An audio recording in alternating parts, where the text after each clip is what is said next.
Hello everyone, so in this video we are going to learn new subtopic which is chapter 5.2 liquid.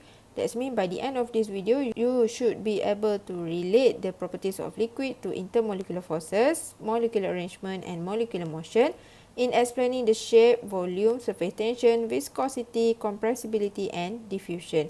Next, you should be able to explain vaporization and condensation process based on kinetic molecular theory and intermolecular forces. And then you should be able to define vapor pressure and boiling point, explain boiling process, and lastly, you should be able to illustrate the relationship between intermolecular forces and vapor pressure and temperature.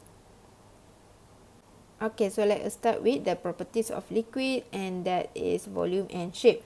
Okay, so liquid has a definite volume but not a definite shape. The particles are arranged closely but not rigidly. Okay, so as you can see in this diagram here, so ini arrangement of particle dalam liquid lah. They are close but not too rigid. Okay, held together by a strong intermolecular forces but not strong enough to hold the particle firmly in place. Okay, so the attractive forces between the molecule is quite strong but not strong enough to be like solid. Itu maksud dia. Okay, so the particle still able to move freely. So this particle boleh bergerak dengan freely lah, bebas. Thus, a liquid flow to fit the shape of its container and is confined to a certain volume. Okay, so since the particle can move, that means the liquid can flow lah. So it can flow to fit the shape of its container. Tak kisahlah apa dia punya shape of container dia.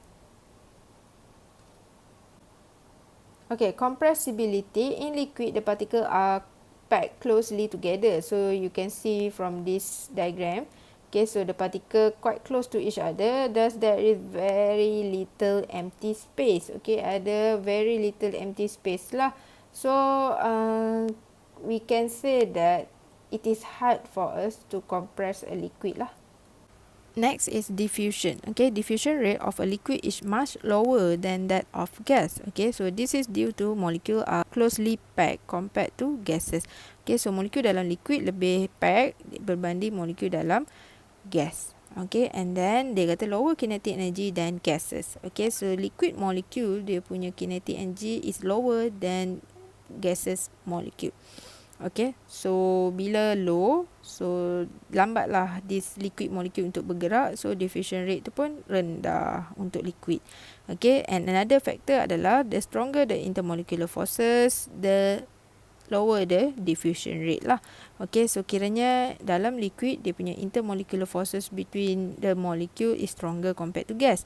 So as a result, this liquid molecule susah nak bergerak, so diffusion rate dia lebih rendah berbanding gas.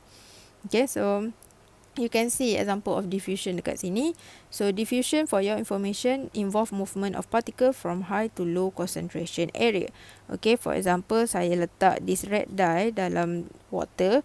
Okay, initially the red dye just macam berkumpul dekat tengah-tengah ni. Okay, tapi at one point you can see the red dye start to diffuse around, and at one point the red dye tu akan menukar semua water tu jadi colour merah lah. That's mean the red dye tu dah diffuse completely. Okay, so as you can see, the diffusion occur daripada high concentration area, okay, pergi kepada low concentration area. Okay, so that's all for diffusion. Okay, so next is viscosity. Okay, so viscosity adalah resistance of liquid to flow is called viscosity. Okay, viscosity in Malay adalah kelikatan. Okay, so nak tengok likat ke tak.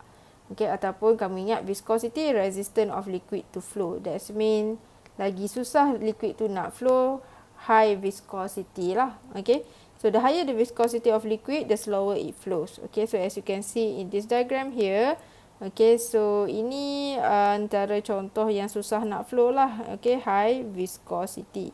Okay, tapi yang sebelah kiri ni, okay, they can flow quite easily. So itu kita panggil low viscosity. Okay, and for your information, viscosity depends on temperature, intermolecular forces and molar mass. So let us look at temperature dulu. The higher the temperature, viscosity decreases. Okay, so that means at higher temperature, liquid will flow easily. Right, and then next one, the stronger the intermolecular forces, the higher the viscosity. Okay, so kalau intermolecular forces antara molekul tu lebih kuat, so maksudnya susahlah liquid tu nak flow. Okay, so higher viscosity. Okay, and then dia kata molar mass. The higher the molar mass, the higher the viscosity. Okay, so kalau molar mass of the molecule tu besar, so viscosity dia akan lagi tinggi. That's mean the liquid susah nak flow. Okay, so the last properties of liquid that we want to look at is surface tension. Okay, so surface tension is a phenomenon that arises due to the inward pull on the molecule surface. And the definition of surface tension is measure of inward forces that must be overcome to expand the surface area of liquid. Okay, so first thing that you need to understand adalah liquid molecule ni actually experience intermolecular forces in all direction by their neighboring molecule. Okay, for example, this molecule here, okay, so this molecule actually experience attractive forces daripada keliling dia lah, okay, daripada sekeliling dia. Okay, tapi okay, untuk molekul yang berada di surface of the liquid, okay, dia hanya experience attractive forces the kiri kanan dan ke bawah sahaja. Dia tak ada attractive forces ke atas sebab dah tak ada liquid molekul dekat atas ni, sebab dia yang paling atas. Okay, so as you can see, dia kata however, molecule at the surface are pulled downward and sideways from the neighboring molecule, but not upward from the surface. Okay, so ini menyebabkan surface tu jadi stretch and tighten. Okay, and this is the reason why kalau kamu pergi tengok dekat sungai, kamu boleh nampak water strider ataupun macam spider tu lah actually.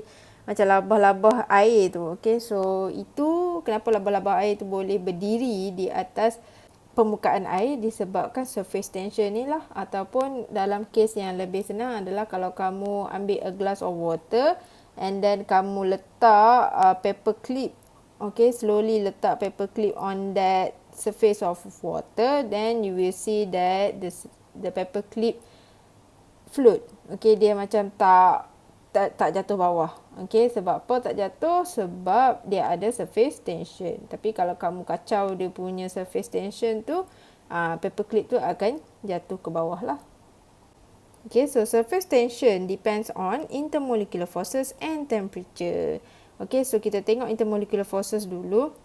The stronger the intermolecular forces, the higher the surface tension. So, lagi kuat intermolecular forces antara molekul, lagi tinggi dia punya surface tension dia. Okay, and then temperature decreases with increase in temperature. Okay, ini maksudnya adalah the surface tension akan berkurang apabila temperature meningkat. Ini disebabkan oleh when temperature increase, we know that the kinetic energy of molecule will also increase. That means the movement of the molecule will be faster. So, the movement of the molecule yang cepat tu akan menyebabkan intermolecular forces tu jadi makin lemah. Okay, so bayangkan this molecule move vigorously. So, dia akan menyebabkan intermolecular forces ni jadi lemah dan akhirnya putus. So, kalau intermolecular forces tu lemah, that means the surface tension akan jadi lebih rendah lah. Okay, vaporization process. So, let us look at the definition of vaporization. Vaporization is a process where molecule escape from liquid to gas state through surface of a liquid at any temperature below the boiling point. Okay, so vaporization is a process where liquid change to gas. Okay, and this can happen at the surface of a liquid, dekat permukaan liquid, and it can happen at any temperature, tak kisahlah room temperature ke, boleh berlaku vaporization. Okay, so how evaporation works? Okay, so vaporization, evaporation ni benda yang sama lah. Okay, so molecule in rapid motion and collide with one another. Okay, so kita tahu molecule dalam liquid always move. Okay, and bila dia move, dia akan collide with one another lah. So, each collision involve transfer of energy within molecule. So, let's say lah this particle and this particle here collide with each other. So, dia akan involve transfer of energy lah. Okay, so some molecule will have sufficient energy to overcome the attractive forces that bind them. So maybe, okay, maybe lah bila these two molecule collide with each other, one molecule tu dapat energi yang banyak. Okay, another molecule dia kurang energi. Okay, so yang molecule yang banyak energi tu, let's say lah dia punya energi tu cukup untuk overcome the attractive forces that bind them. So the molecule will leave as vapor. Okay. So inilah yang menyebabkan evaporation tu sentiasa berlaku. Sebab partikel tu boleh bergerak and dia langgar satu sama lain, berlaku transfer of energy, and let's say lah that molecule dapat energi yang banyak dan cukup untuk dia overcome the attractive forces. That mean the molecule will leave as vapor and berlakulah evaporation ataupun vaporization tu. Okay, and then as you can see in this diagram, saya dah tunjuk lah. Okay, so yang arrow naik atas ni, ini adalah partikel liquid tu yang dah bebas lah. Kiranya dia dah overcome the attractive forces between the molecule dalam liquid, and then they leave as vapor. Alright, next let us look at rate of evaporation. Okay, so rate of vaporization depend on the surface area, temperature and intermolecular forces. So let us look at surface area dulu. Dia kata the larger the surface area, the higher the chances for the molecule to escape from the surface. Thus, when surface area increases, evaporation rate increases. Okay, so this one is not something new. You can imagine as if we have dua besen, satu besen besar, satu besen kecil. Kamu letakkan dekat luar, dalam besen tu ada air. Okay, so kalau kamu biar dia under the sunlight, okay, and then kamu akan tengoklah air yang di dalam besen yang besar tu dia akan lebih banyak berkurang compare tu air dalam bekas yang kecil itulah. Okay, disebabkan dia ada larger surface area, so higher chances for the molecule to escape from the surface. Okay, next temperature. As temperature increase, the total number of molecule with high kinetic energy increases. More molecules have enough energy to escape from the surface of the liquid, thus the evaporation rate increases. Okay, so for this one, you can imagine as if you have two beaker. Okay, and one of the beaker, the temperature is at room temperature, while another beaker is 50 degrees Celsius. So let's say lah kan contoh. Okay, so the one with 50 degrees Celsius, dia punya molekul liquid dalam tu akan lebih senang untuk evaporate. Okay, sebab bila temperature tinggi, kamu boleh imagine the molecule, okay, the molecule tu vibrate ataupun move vigorously. At one point, dia punya intermolecular forces tu dia boleh break and then dia boleh leave as vapor. So jadilah evaporation ataupun vaporization tu. Alright, so next adalah intermolecular forces. The weaker the intermolecular forces, the higher the evaporation rate. So maksudnya dekat sini, kalau kamu ada molekul yang dia punya intermolecular forces dia weak, so maksudnya easily to break the bond lah. Okay, so bila senang untuk break the bond, that means the particle can release as vapor. Okay, so example yang saya boleh bagi adalah contoh dekat bawah ni. For example, you have two different solutions such as methanol and ethanol. Okay, dua-dua ni adalah alkohol, and as you can see, ini dia punya formula lah, CH3, OH, CH3, CH2, OH. Okay, so as you can see, dua-dua ada O bonded to H. That means antara methanol and another methanol molecule, they can form hydrogen bonding. The same goes for ethanol. Ethanol molecule and another ethanol molecule can form hydrogen bonding juga. Okay, so if we want to compare dia punya hydrogen bonding, tak boleh lah, sama lah kan dia punya intermolecular forces. Tapi actually the strength of intermolecular forces for ethanol is stronger than methanol. Okay, tapi bukan in terms of hydrogen bonding, tapi in terms of van der Waals forces. Okay, so kita tengok dekat sini, van der Waals forces yang dekat ethanol is stronger than methanol. Sebab apa? Sebab strength of van der Waals forces is dependent on the molecular weight. Okay, so in this case, kalau kamu kira the molecular weight for ethanol, dia adalah 46 gram per mole, while methanol punya molecular weight adalah 32 gram per mole. Okay, so obviously ethanol punya molecular weight is higher than methanol lah. So bila molecular weight tinggi, that means the strength of van der Waals forces for ethanol pun kuat lah. Okay, so we can say that ethanol has a stronger van der Waals forces, so lower evaporation rate. Okay, so in this case yang ada higher evaporation rate adalah methanol. Okay, sebab dia punya intermolecular forces lebih weak. Okay, so next let us look at condensation. Okay, so condensation is actually opposite to evaporation lah. Okay, so condensation is the change of state of matter from gas phase to liquid phase, terbalik lah. Okay, so how condensation works? Okay, so some vapor molecule may lose their kinetic energy during collision. Okay, so kita tahu molekul yang jadi vapor molecule tu dia jadi gas lah. So gas dia boleh bergerak dengan pantas kan. Tapi bila they collide with each other, the vapor molecule, some of them will lose their kinetic energy disebabkan collision tu. Okay, so the vapor do not have enough energy to remain as vapor molecule. So kiranya dia tak boleh nak terus jadi vapor molecule. End up vapor molecule tu bila dia dah, let's say lah dia collide tu, dia terjatuh ke surface of the liquid, dia akan trap by the attractive forces under dekat liquid tu. Okay, so if the vapor molecules cannot overcome the attractive forces, this vapor molecule return as liquid molecule. Okay, so kiranya kalau pakai diagram, okay, kita tengok this diagram here. So kita ada vapor molecule kat sini. This vapor molecule move around and at one point they collide with each other. So when they collide with each other, dia hilang dia punya kinetic energy. So maybe dia akan drop lah. So let's say lah the molecule tu drop atas surface of the liquid. Molecule dekat surface ni akan ada attractive forces lah dengan liquid tu sendiri. Okay, so let's say lah the molecule yang vapor tu tak boleh nak break this intermolecular forces antara dia dengan liquid molecule tu, so it will turn back to become liquid. So itu cara macam mana condensation tu berlaku. Okay, so next kita nak belajar mengenai vapor pressure. Molecule escape from the surface of the liquid are referred to as vapor molecule. Okay, so for example, this liquid molecule bila dia ada enough energy to escape from the surface, okay, dia keluar, dia akan dipanggil sebagai vapor molecule pula lah. Okay, so in open system, vapor molecule which evaporate off will diffuse away. So let's say lah yang biru ni adalah molecule yang escape as vapor molecule. Okay, tapi kalau dalam open system, that mean tak ada penutup. Okay, so this vapor molecule akan diffuse away je lah, dia akan hilang terbang di udara macam tu je.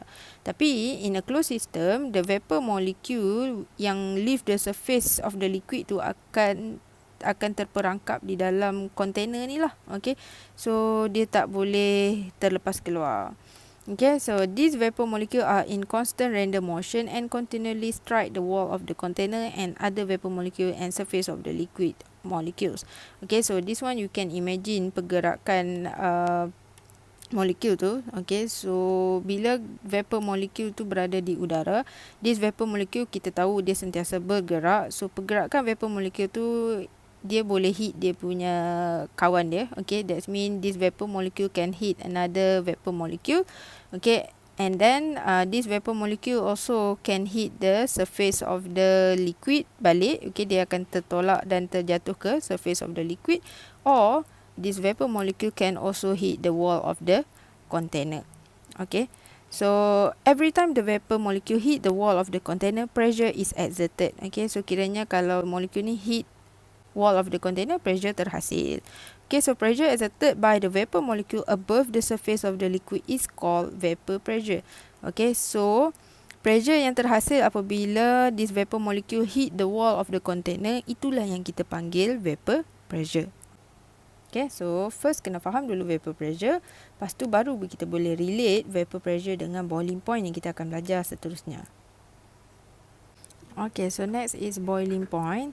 Boiling point is the temperature at which the vapor pressure of liquid is equal to the external atmospheric pressure. Okay, so maksudnya bila kita boil water for example, okay, kita akan nampak ada bubble and then dia akan release vapor lah. Okay, so vapor dalam ni, okay, so macam dalam kita punya ceret kan, dia akan terperangkap dalam ni. Bila this vapor pressure yang dalam ni sama macam pressure yang atmospheric ni yang dekat luar, barulah kita kata dia dah capai boiling point. Okay, so hopefully kamu kena faham lah itu keadaan dia.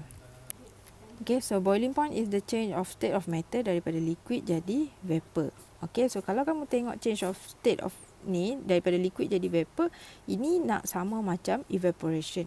Okay, tapi nanti saya akan explain apa beza boiling point dengan evaporation. Okay, so the change of state of matter daripada liquid kepada vapor bukan sahaja berlaku dekat surface tapi dekat inner part of the liquid. Okay, so kiranya molekul yang di bahagian dalam liquid tu pun boleh bertukar jadi vapor.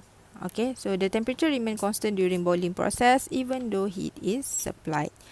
Okay, and then boiling process occur at specific temperature and pressure. Okay, so boiling dia ada specific temperature and pressure. Kalau kamu tengok boiling point of water, boiling point of alcohol, they have different temperature there.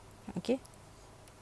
Okay, and then next one, kita pergi kepada comparison between evaporation process and boiling process. So, tadi saya dah cakap kan, kalau kita compare evaporation dengan boiling, dua-dua ni involve change of state daripada liquid pergi vapor.